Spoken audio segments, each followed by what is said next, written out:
Alors, je ne vais pas rentrer dans tout ce qui peut occasionner les stress. Je préfère vous proposer une dynamique de réflexion, une réflexion dynamique comme vous voulez, puisque c'est vraiment ça notre fort.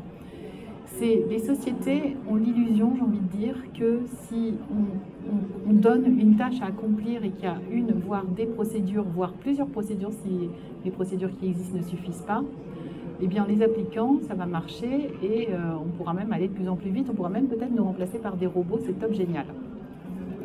Donc, c'est ce qu'on appelle en psychologie du travail. Évidemment, je fais de l'humour noir. Le travail prescrit, donc la commande, et qui donne un travail réalisé. Or, en fait, il se trouve que ça représente, à votre avis, combien de pourcents du travail? Est-ce qu'il y a quelqu'un qui veut se risquer à donner un pourcentage?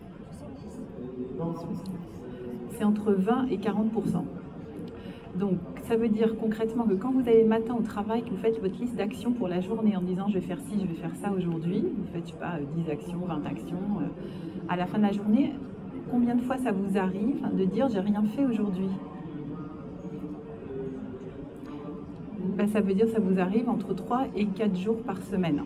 Hein, puisqu'en fait, ce qu'on ne fait pas, en fait, c'est ce qu'on appelle le réel du travail, donc tout ce qu'on est obligé de faire pour pouvoir travailler avec les autres. Donc même si on s'en cantonne à l'application des procédures, y en a qui vont dire ben, moi je vais appliquer la 1, puis la 2, puis la 3, puis la 4, etc. Et puis on arrive, comme j'ai vécu d'ailleurs dans l'industrie pharma, on dit ah la 5e procédure en fait c'est pas un mois, c'est 12 mois. Et là on prend 12 mois dans la vue.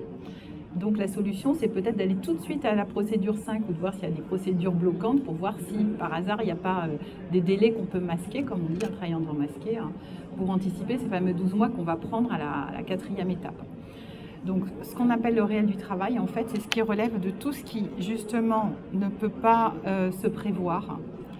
Donc c'est les relations affectives entre les individus, les comportements au travail, la façon de faire. On vous donne des objectifs, mais on ne vous explique pas comment faire, heureusement d'ailleurs, parce que là pour le coup, sinon on serait vraiment réduit à des robots. Et l'intelligence au travail a trait justement au fait qu'on apporte notre patte personnelle, notre intelligence personnelle sur la façon de gérer, la façon d'interagir avec les autres, en fonction chacun et de nos diplômes et de la façon dont on s'est construit de par nos études, de par notre historique professionnel, mais même de notre culture personnelle et notre culture familiale et de là où on vient.